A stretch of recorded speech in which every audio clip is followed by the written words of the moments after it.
कुछ हंसकर बोल दिया करो, कुछ हंसकर बोल दिया करो, कुछ हंसकर टाल दिया करो। अरे परेशानियां तो सब पर हैं यहाँ, परेशानियां तो सब पर हैं यहाँ, कुछ वक्त पर डाल दिया करो, कुछ वक्त पर डाल दिया करो। जैन साथियों, तो आज हम इस वीडियो में बात करेंगे कि 27/5/2022 को जो बीए थर्ड ईयर का सेकंड पेपर जनरल हिंदी का हुआ था, जिसमें किस प्रकार के क्वेश्चन आए थे, OMR हुआ था वो पेपर। तो उसमें देखो हमको 50 प्रश्न करने थे। उसमें दिया गया है, देखो निर्देश में परीक्षार्थी के लिए निर्देश इसमें दिया हुआ है। प्रश्न पुस्तिका में 100 प्रश्न हैं। परीक्षार्थियों को किन्हीं 50 प्रश्नों को दी गई OMR आंसर शीट पर ही हल करना है। तो देखते हैं इसमें किस प्रकार के क्वेश्चन आए थे। तो सबसे पहला क्वेश्चन था कि हिंदी साहित्य के इतिहास लेखन की परंपरा का सूत्रपात किसने किया। हिंदी साहित्य के इतिहास लेखन की परंपरा का सूत्रपात किसने किया, तो ये हमारा किया था। इसका राइट आंसर हो जाएगा गार्स द तासी। गार्स द तासी ने हिंदी साहित्य के इतिहास लेखन की परंपरा का सूत्रपात किया था। ठीक है। इसके बाद दूसरा क्वेश्चन है हमारा, नागरिक परिचाड़ी सभा की स्थापना कब हुई थी। दूसरा क्वेश्चन है, नगरीय परिचाड़ी सभा की स्थापना कब हुई थी। तो ये हमारी हुई थी सन 1893 ईस्वी को। सन 1893 ईस्वी को हुई थी। तो इसका दूसरे का राइट आंसर हो जाएगा हमारा ऑप्शन नंबर बी। ठीक है। उसके बाद तीसरा क्वेश्चन है हमारा, तीसरा क्वेश्चन है, नासिकेतोपाख्यान के लेखक हैं। तो नासिकेतोपाख्यान जो रचना है उसके लेखक कौन है। उसके लेखक हैं हमारे, उसके लेखक हैं सदल मिश्र जी। उसके लेखक सदल मिश्र जी हैं। तो इसका क्वेश्चन नंबर 3 का राइट आंसर हो जाएगा ऑप्शन नंबर ए, सदल मिश्र। उसके बाद क्वेश्चन 4 है, किस विद्वान ने हिंदी साहित्य के प्रारंभिक काल को वीरगाथा काल नाम दिया। तो किस विद्वान ने दिया था, तो इसका राइट आंसर हो जाएगा अपना जॉर्ज ग्रियर्सन। जॉर्ज ग्रियर्सन ने वीरगाथा काल नाम दिया है प्रारंभिक काल का। ठीक है। इसके बाद हमारा पांचवा क्वेश्चन है, आदिकाल को बीज बपन काल नाम किसने दिया। तो इसका राइट आंसर हो जाएगा हमारा ऑप्शन नंबर 5 का हो जाएगा डी, आचार्य हजारी प्रसाद द्विवेदी। उसके बाद क्वेश्चन नंबर 6 हमारा, अपभ्रंश का वाल्मीकि किसे कहा जाता है। तो अपभ्रंश का वाल्मीकि शालिभद्र सूरी को कहा जाता है। तो क्वेश्चन नंबर 6 का राइट आंसर हो जाएगा ऑप्शन नंबर सी। ठीक है। क्वेश्चन नंबर 7 है हमारा, खड़ी बोली में सबसे पहले काव्य सृजन करने वाले कवि कौन थे या कौन है। तो इसका राइट आंसर हो जाएगा क्वेश्चन नंबर 7 का हमारा अमीर खुसरो। इसके बाद क्वेश्चन नंबर 8 है हमारा, परमाल रासो के रचनाकार कौन है। जो परमाल रासो है रचना है जो किसने लिखी है, तो वो लिखी है जगनिक ने। जगनिक। ऑप्शन नंबर 8 का, वो क्वेश्चन नंबर 8 का ऑप्शन नंबर ए हो जाएगा। उसके बाद क्वेश्चन नंबर 9 है हमारा, आचार्य रामचंद्र शुक्ल के अनुसार हिंदी साहित्य के आदिकाल को, ये वाला क्वेश्चन है। क्वेश्चन नंबर 9 है, आचार्य रामचंद्र शुक्ल के अनुसार हिंदी साहित्य के आदिकाल की समय सीमा है। तो देखिए इसमें से आचार्य रामचंद्र शुक्ल के अनुसार आदिकाल की समय सीमा इसमें से कोई नहीं दी गई है, क्योंकि आदिकाल की समय सीमा रामचंद्र शुक्ल जी के अनुसार 769 ईस्वी से 1343 ईस्वी तक है। तो इसीलिए इसमें नहीं दी गई है। तो इसका क्वेश्चन नंबर 9 का राइट आंसर हो जाएगा अपना ऑप्शन नंबर डी हो जाएगा राइट आंसर। उसके बाद क्वेश्चन 10 है, इनमें से कौन सा कवि आदिकाल का नहीं है। तो क्वेश्चन नंबर 10 का राइट आंसर हो जाएगा option number D, Navadas. Navadas जी हैं जो आदिकाल के कवि नहीं हैं। उसके बाद क्वेश्चन है हमारा 11, आदिकाल का प्रमुख रस है। तो आदिकाल का प्रमुख रस कौन सा है। तो आदिकाल का प्रमुख रस बीरस कहलाता है। तो 11 का राइट आंसर हो जाएगा अपना ऑप्शन नंबर सी, बीरस। उसके बाद क्वेश्चन नंबर 12 है अपना, सिद्ध कवियों द्वारा प्रयुक्त भाषा को कहा जाता है। तो सिद्ध कवियों द्वारा प्रयुक्त भाषा को क्या कहा जाता है। तो इसका राइट आंसर हो जाएगा अपना ऑप्शन नंबर डी, संधा। संधा कहा जाता है। ठीक है, सिद्ध कवियों द्वारा प्रयुक्त भाषा को संधा कहा जाता है। क्वेश्चन नंबर 12 का राइट आंसर हो जाएगा डी। उसके बाद क्वेश्चन नंबर 13 आता है अपना, अलवार भक्तों की संख्या कितनी मानी गई है। तो जो अलवार भक्त होते हैं उनकी संख्या 12 मानी गई है। तो क्वेश्चन नंबर 13 का राइट आंसर हो जाएगा ऑप्शन नंबर सी, 12। उसके बाद क्वेश्चन नंबर 14 है, हिंदी साहित्य के किस काल को स्वर्ण काल कहा जाता है। तो हिंदी साहित्य के, ये आपको भी पता होगा इस क्वेश्चन की। क्वेश्चन नंबर 14 का राइट आंसर हो जाएगा भक्ति काल को। भक्ति काल को स्वर्ण काल भी कहा जाता है। क्वेश्चन नंबर 15 है, भक्तमाल के रचनाकार हैं। तो जो भक्तमाल के रचनाकार हैं वो नावादास हैं।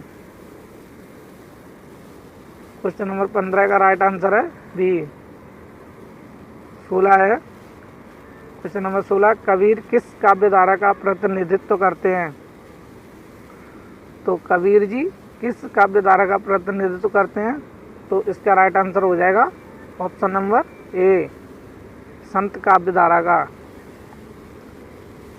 क्वेश्चन 17 है, कबीर वाणी के डिटेक्टर थे, यह कथन किस आलोचक का है। तो इसका राइट आंसर हो जाएगा क्वेश्चन नंबर 17 का राइट आंसर हो जाएगा अपना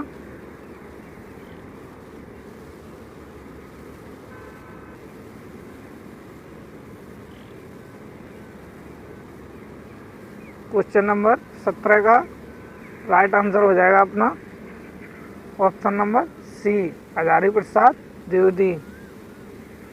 क्वेश्चन नंबर 18 है, अजगर करे न चाकरी, पंछी करे न काम, किसने कहा है। तो ये हमारा क्वेश्चन नंबर 18 का आंसर हो जाएगा ऑप्शन नंबर बी, मूलक दास जी ने कहा है ये। क्वेश्चन नंबर 19 है अपना, 19 है, पद्मावत के लेखक हैं। तो जो पद्मावत ग्रंथ है वो किसके द्वारा लिखी गई है। तो वो जायसी द्वारा लिखी गई है। तो पद्मावत रचना है वो जायसी के द्वारा लिखी गई है।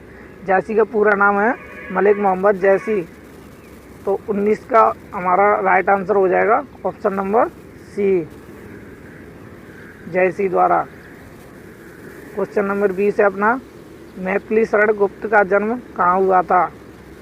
तो जो मैथिली शरण गुप्त जी हैं उनका जन्म उत्तर प्रदेश के चिरगांव नामक ग्राम में हुआ था। तो क्वेश्चन नंबर 20 का राइट आंसर हो जाएगा अपना option number C. Question number 21 है अपना, इतिवृद्धात्मकता किस काव्य युग की प्रमुख विशेषता है। तो क्वेश्चन नंबर 21 का राइट आंसर हो जाएगा अपना ऑप्शन नंबर ए, द्विवेदी युग की। क्वेश्चन नंबर 22 है अपना, भारत भारती के रचनाकार हैं। तो भारत भारती जो रचना है वो किसके द्वारा लिखी गई है। तो ये लिखी गई है अपनी मैथिली शरण गुप्त जी के द्वारा। तो 22 का राइट आंसर हो जाएगा ऑप्शन नंबर बी। प्रश्न नंबर 23 है, भारतीय आर्य भाषा परिवार की भाषाओं का मूल स्रोत कौन सी भाषा है। तो क्वेश्चन नंबर 23 का राइट आंसर हो जाएगा अपना वैदिक संस्कृत। क्वेश्चन नंबर 24 है अपना, हिंदी को भारतीय संविधान में संघ की राजभाषा के रूप में कब मान्यता मिली। जो अपनी हिंदी भाषा है उसको भारतीय संविधान में राजभाषा के रूप में कब मान्यता मिली है। तो वो मिली थी 14 सितंबर 1949 को। तो प्रश्न नंबर 24 का राइट आंसर हो जाएगा ए। इसीलिए 14 सितंबर को अंतर्राष्ट्रीय हिंदी दिवस मनाया जाता है। प्रश्न नंबर 25 है अपना, इनमें से हिंदीतर भाषी राज्य कौन सा है? तो इसका राइट आंसर हो जाएगा option number A, Uttar Pradesh. Question number 26 है अपना, खड़ी बोली का दूसरा नाम क्या है? तो खड़ी बोली को बघेली भी कहा जाता है। प्रश्न नंबर 26 का राइट आंसर हो जाएगा ऑप्शन नंबर बी। प्रश्न नंबर 27 है अपना, पूर्वी हिंदी की बोलियां अपभ्रंश के किस रूप से विकसित हुई हैं? तो पूर्वी हिंदी की बोलियां अपभ्रंश के किस रूप से विकसित हुई हैं? तो इसका राइट आंसर क्या होगा? इसका राइट आंसर होगा क्वेश्चन नंबर 27 का अर्धमागधी। ऑप्शन नंबर सी हो जाएगा राइट आंसर। क्वेश्चन नंबर 28 है, देवनागरी लिपि में कौन सी भाषा लिखी जाती है? तो जो देवनागरी लिपि है इसमें अपनी मराठी भाषा लिखी जाती है। तो 28 का तो आंसर हो जाएगा ऑप्शन नंबर डी, मराठी भाषा लिखी जाती है, राइट आंसर।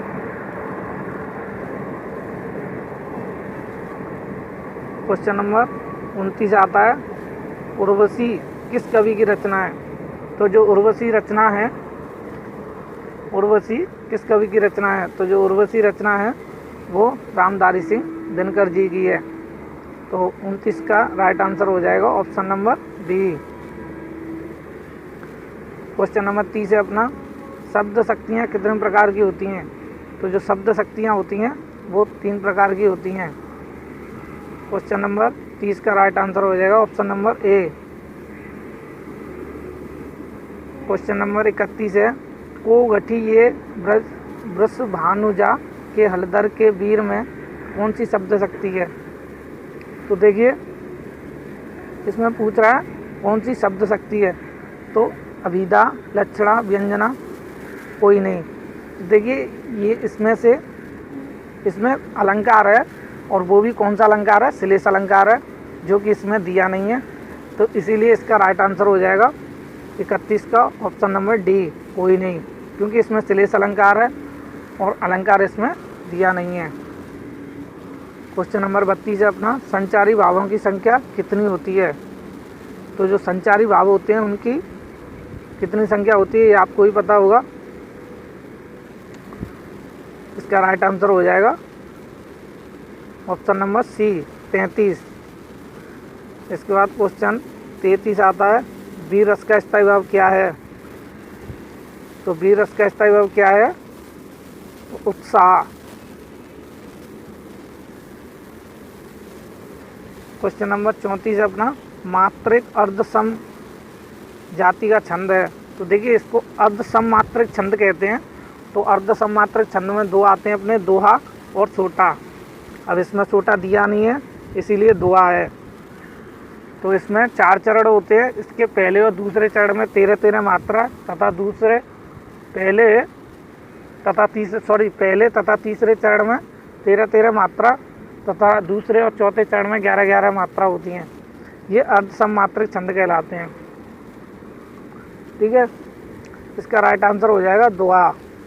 ठीक है, क्वेश्चन नंबर 35 है अपना, सो सुख सुजस सुलभ मोह स्वामी में कौन सा अलंकार है? तो इसमें अपना अलंकार होगा अनुप्रास अलंकार। क्वेश्चन नंबर 35 का राइट आंसर हो जाएगा option number D. Question number 36 है, बिनु पद चले सुने बिनु काना, कर बिनु कर्म करे विद नाना। तो ये चौपाई है, तुलसीदास जी की है ये। तो इसमें कौन सा अलंकार है पूछ रहा है, कौन सा अलंकार होगा? तो इसमें होगा विभावना। बिनु पद चले सुने बिनु काना, कर बिनु कर्म करे विद नाना। तो इसमें अपना विभावना राइट आंसर हो जाएगा ऑप्शन नंबर ए, 36 का। क्वेश्चन नंबर 37 आता है, टकसाली भाषा कहते हैं। तो टकसाली भाषा किसे कहते हैं? तो जो परिनिष्ठित भाषा होती है उसको टकसाली भाषा भी कहा जाता है। तो क्वेश्चन नंबर 37 का राइट आंसर हो जाएगा ऑप्शन नंबर सी। उसके बाद क्वेश्चन नंबर 38 है, देवनागरी लिपि का सर्वप्रथम प्रयोग किस राज्य में हुआ माना जाता है? तो देवनागरी लिपि का सर्वप्रथम प्रयोग गुजरात में हुआ। सबसे पहले गुजरात में बोली गई देवनागरी लिपि। तो इसका 38 का राइट आंसर हो जाएगा option number D. Question number 39 है अपना, इनमें से कौन सा महाकाव्य अवधि में लिखा गया? तो जो रामचरितमानस है अपना वो अवधी भाषा में लिखा गया है। तो इसका राइट आंसर हो जाएगा 39 का ऑप्शन नंबर सी, रामचरितमानस। पुष्टि मार्ग के कवि हैं, पुष्टि मार्ग के कवि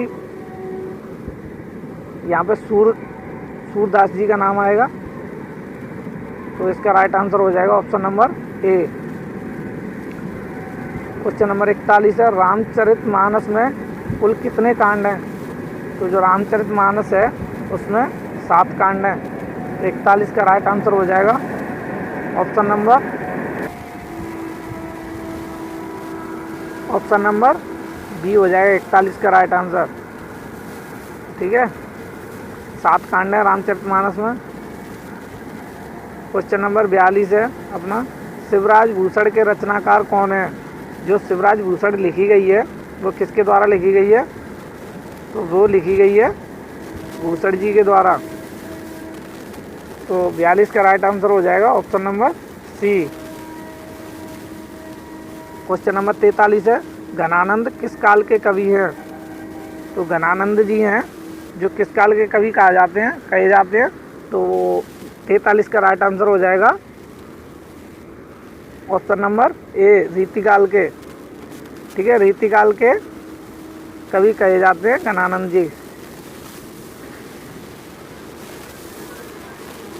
क्वेश्चन नंबर 44 है, रीतिकाल के उस कवि का नाम बताइए जिसने वीर रस में कविता लिखी हो। तो रीतिकाल के कवि, इसमें राइट आंसर हो जाएगा बिहारी जी। तो 44 का राइट आंसर है option number A. Question number 45 अपना, रत्नाकर शब्द किस कवि के साथ जुड़ा है? तो रत्नाकर शब्द है जो किस कवि के साथ जुड़ा है? तो इसका राइट आंसर क्या होगा? इसका राइट आंसर होगा जगन्नाथ दास। जगन्नाथ दास है, उनके साथ रत्नाकर शब्द जोड़ा जाता है। तो क्वेश्चन नंबर 45 का राइट आंसर हो जाएगा Jagannath Das, option number B. Question number 36 है, सरस्वती पत्रिका के संपादक थे। तो सरस्वती पत्रिका के संपादक महावीर प्रसाद द्विवेदी को कहा जाता है। तो 40 का राइट आंसर हो जाएगा option number D, Mahavir Prasad Dwivedi. Question number 47 है, मुझे चांद चाहिए उपन्यास के लेखक हैं। तो मुझे चांद चाहिए उपन्यास के लेखक हैं। तो 47 का राइट आंसर हो जाएगा option number C, Surendra Verma. Question number 48 है, आंचलिक उपन्यासकार कहे जाते हैं। आंचलिक उपन्यासकार कहे जाते हैं। तो इसका राइट आंसर हो जाएगा 48 का option number D, Harishwar Nath Renu. Question number 49 है, इनमें से कौन सी हिंदी की पहली कहानी मानी जाती है? तो इनमें से कौन सी हिंदी की पहली कहानी मानी जाती है? तो इसका राइट आंसर हो जाएगा इंदुमती।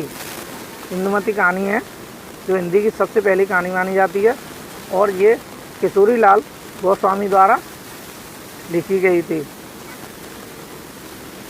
और अंतिम क्वेश्चन है अपना, क्वेश्चन नंबर 50 है, चित्रात्मक भाषा एवं लाक्षणिक पदावली किस युग की कविता की विशेषता है?